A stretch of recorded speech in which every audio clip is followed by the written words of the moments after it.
दाता तेरे सुमिरन का, दाता तेरे सुमिरन का वरदान जो मिल जाए, दाता तेरे सुमिरन का,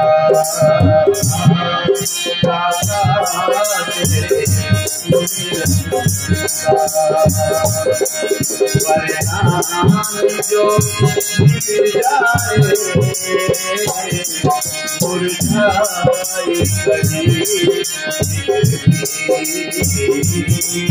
मुरझाई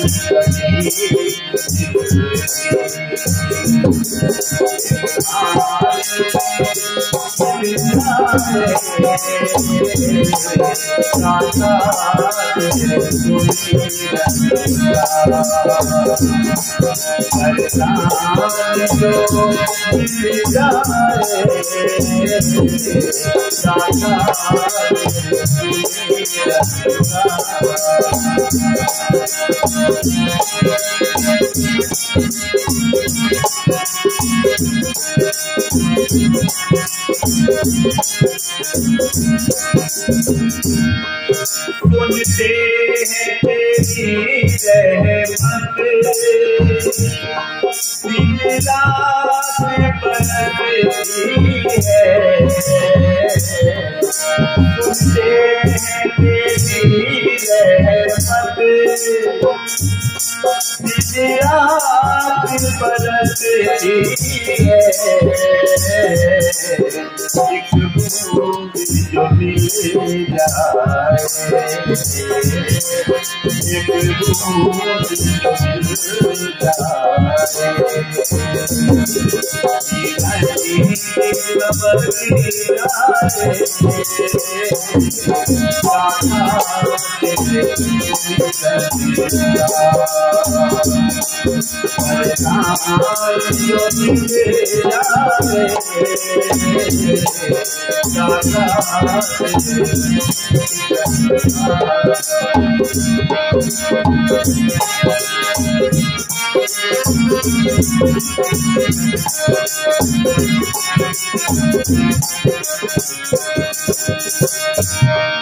ये मन बड़ा चंचल है, चिंता में नहीं रहता। ये मन बड़ा चंचल है, चिंता में नहीं रहता। जितना इसे समझाऊं,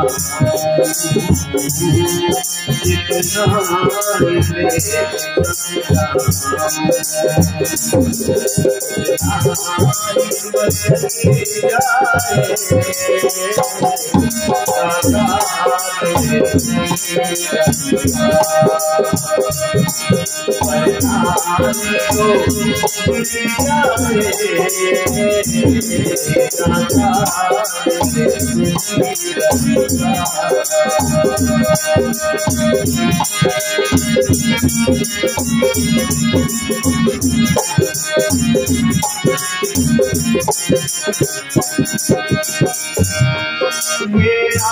इसे मेरे दिल की बस एक तमन्ना है, ये नाम मेरे दिल की बस एक तमन्ना है। पापों से बचा लेना, पापों से बचा लेना।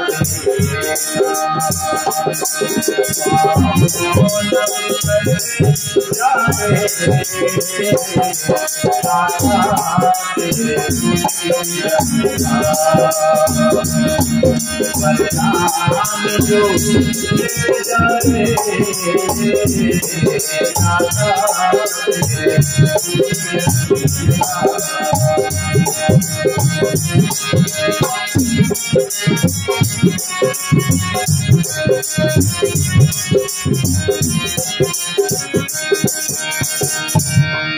देवर के फूलों से दामने को मेरे भर दो, देवर के फूलों से दामने को मेरे भर दो, जीवन की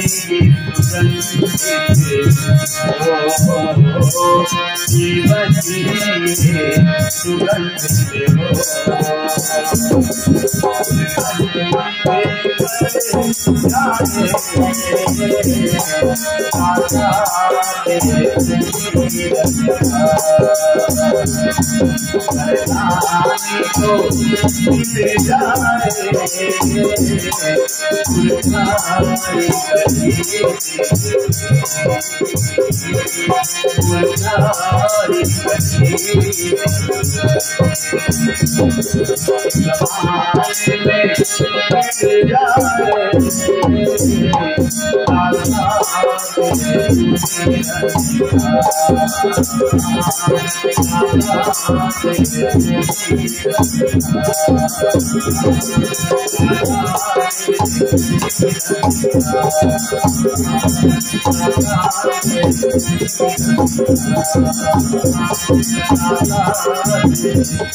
आज इस भौतिकतावाद के समय में अगर व्यक्ति सत्संग करता है, ईश्वर का चिंतन करता है, तो मैं तो कहूंगा निश्चित रूप से उस व्यक्ति के ऊपर ईश्वर की कृपा है, क्योंकि सत्संग और हरि चर्चा उसी व्यक्ति को अच्छी लगती है जिस पर प्रभु कृपा होती है।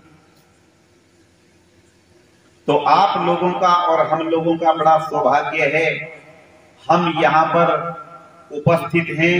इससे बड़ी सौभाग्य की बात हमारे लिए दूसरी कोई नहीं हो सकती।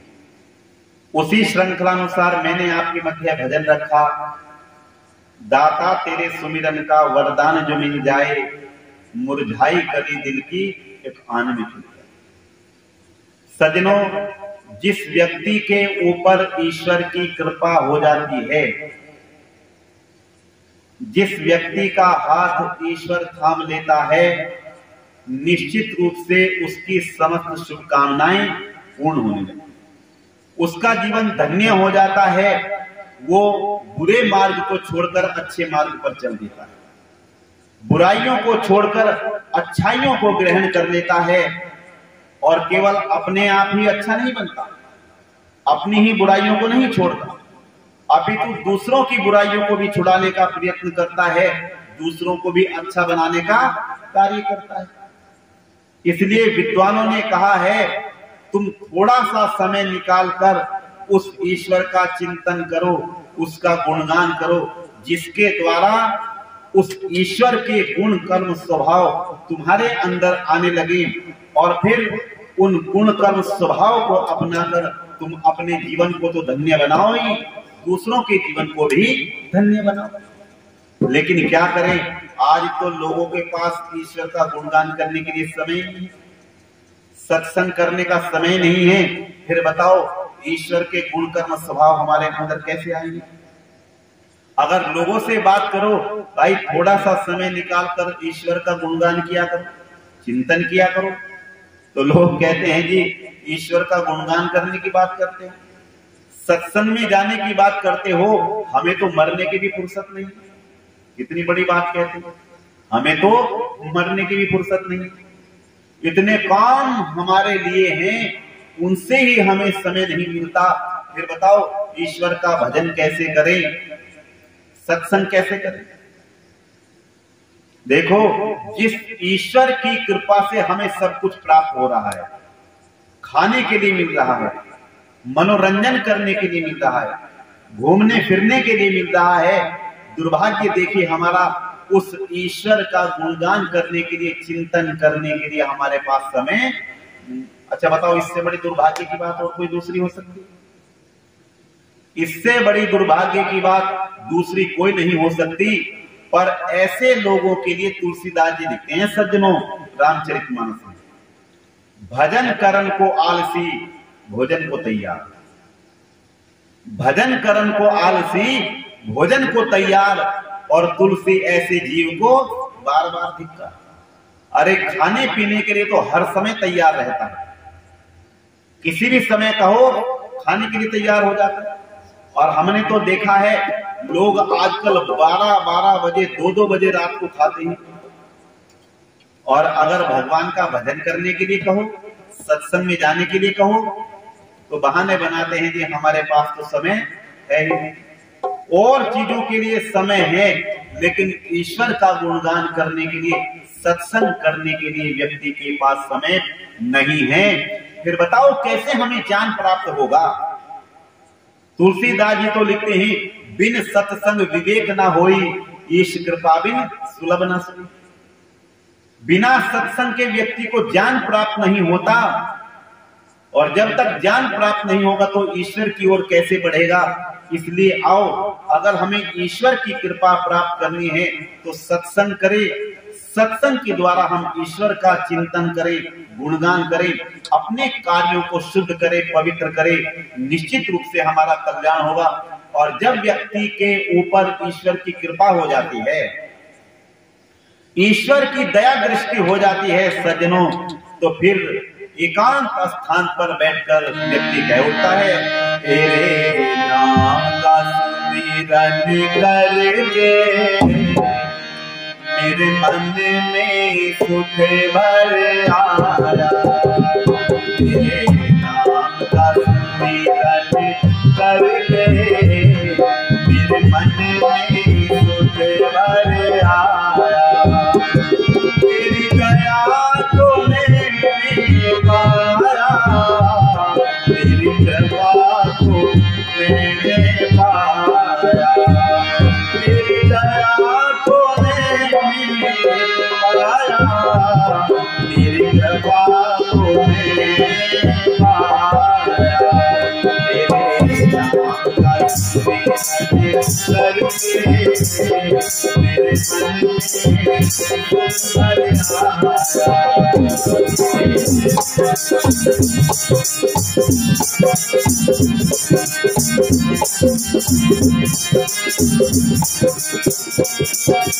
सागर की लहरों में जब भटकी मेरी नैया, भव सागर की लहरों में जब भटकी मेरी नैया, छूना भी मुश्किल था, कोई केवैया। छूना भी मुश्किल था, कोई केवैया। बना सागर की, लहर बना सागर की,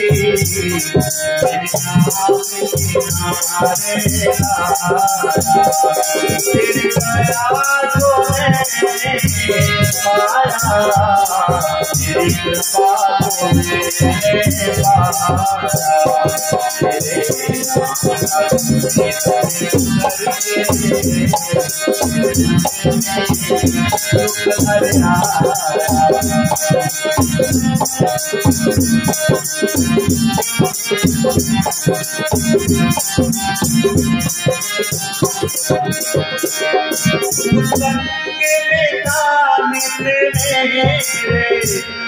ये नैना देख न पाए, तू संग में खानित मेरे। ये नैना देख न पाए, संग जग माया के रंग में ये रहे उलझाए। जग माया के रंग में ये रहे उलझाए। मेरे ऊपर मेरे सिर ऊपर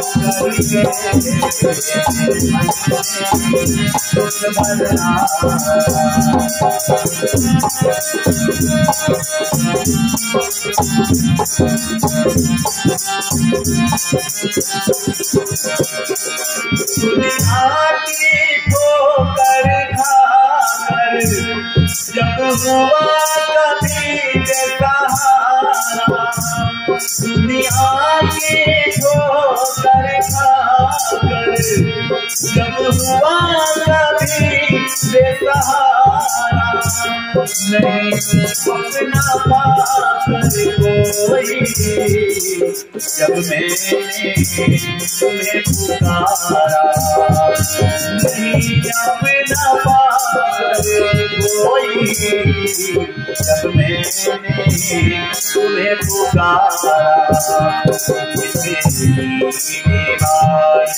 गिरा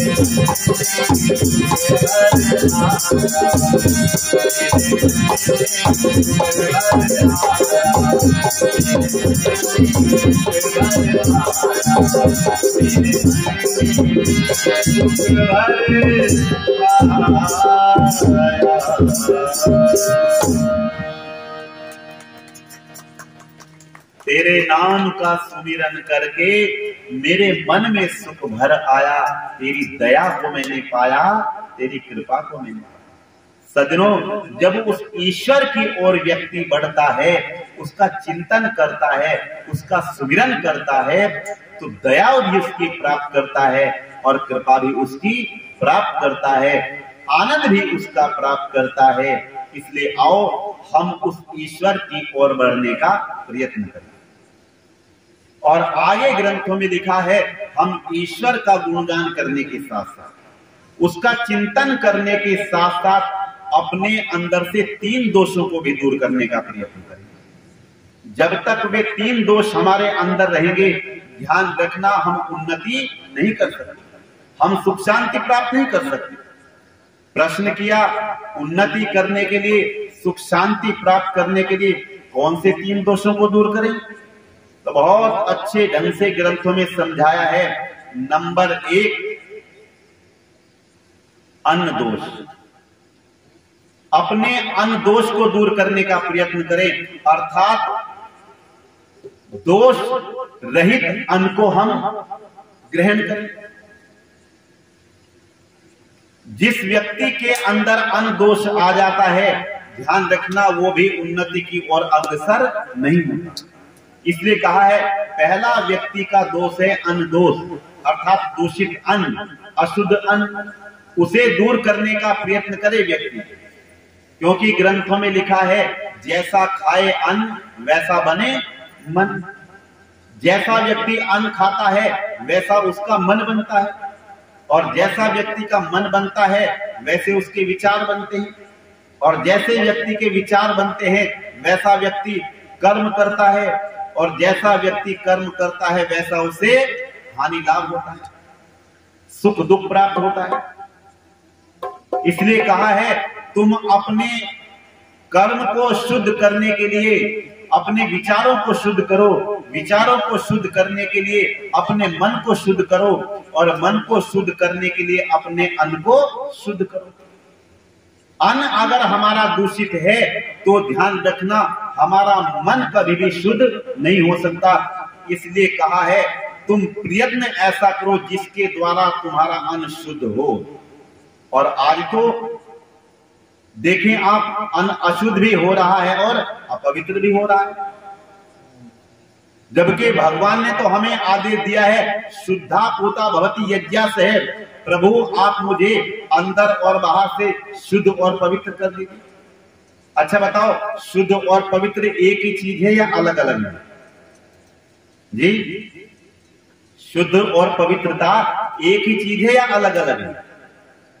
तो उदाहरण देकर विद्वान लोग समझाते हैं, जैसे एक माता जी ने गाय का दूध निकाला, गाय का दूध निकाला, रसोई में रख दिया। बिल्ली ने देखा रसोई में मालकिन नहीं है, घर की मालिक नहीं है, मौका देखकर तुरंत रसोई में पहुंच गई और दूध पीने लगी। तब तक मालकिन भी आ गई।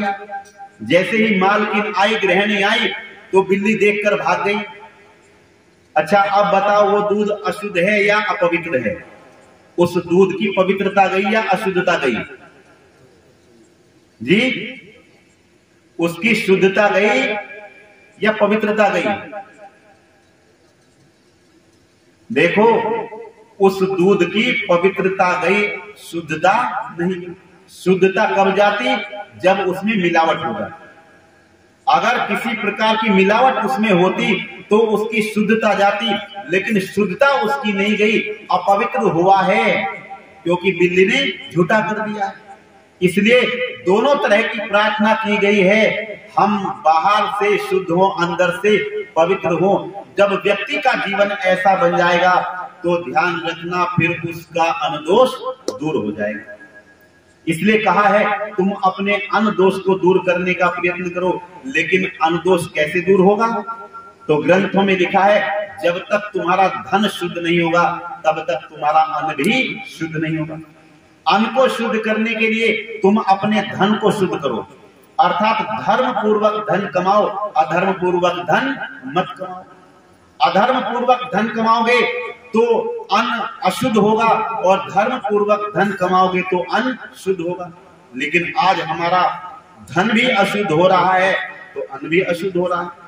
आज व्यक्ति उल्टे सीधे तरीके से धन कमाने में लगा हुआ है, अधर्म पूर्वक, अन्याय पूर्वक। जब अधर्म पूर्वक धन कमाएगा, अन्याय पूर्वक धन कमाएगा, तो उसका अन्न भी अशुद्ध होगा, क्योंकि धन के द्वारा ही अन्न प्राप्त होता है। लेकिन लोगों का कहना है जी चाहे अधर्म पूर्वक धन कमाओ या धर्म पूर्वक धन कमाओ, बस व्यक्ति के पास धन होना चाहिए, क्योंकि धन के बिना कुछ भी नहीं। इसलिए आप देखें, जब किसी व्यक्ति की नौकरी लग जाती है और वो कहीं जाता है या कोई उसके घर आता है तो क्या कहता है जी, वैसे तो मेरे लड़के की सैलरी 1 लाख रुपया है, लेकिन वो तो साइड में रखी रहती है, ऊपर का इतना ही हो जाता है, उसे तो छूने की आवश्यकता भी नहीं होती। इससे सिद्ध होता है ये अशुद्ध धन कमाने में लगा हुआ है, अधर्म पूर्वक धन कमा रहा है। जब अधर्म पूर्वक धन कमा रहा है, अन्याय पूर्वक धन कमा रहा है, तो फिर कैसे अन्न शुद्ध होगा? इसलिए कहा है तुम अपना अन्न शुद्ध करने के लिए धर्म पूर्वक धन कमाओ। और जो लोग अधर्म पूर्वक धन कमाते हैं, अन्याय पूर्वक धन कमाते हैं, सज्जनों, ऐसे लोगों के लिए बहुत सुंदर भजन लिखा है।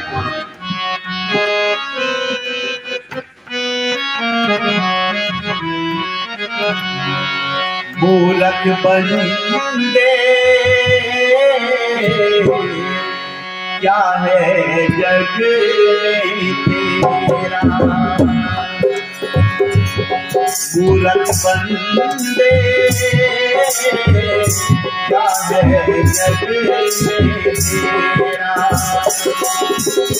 ये तो सब झूठा सपना है, ये तो सब झूठा सपना है, कुछ तेरा नहीं मेरा रे मूर्ख बंदे क्या है जग में तेरा।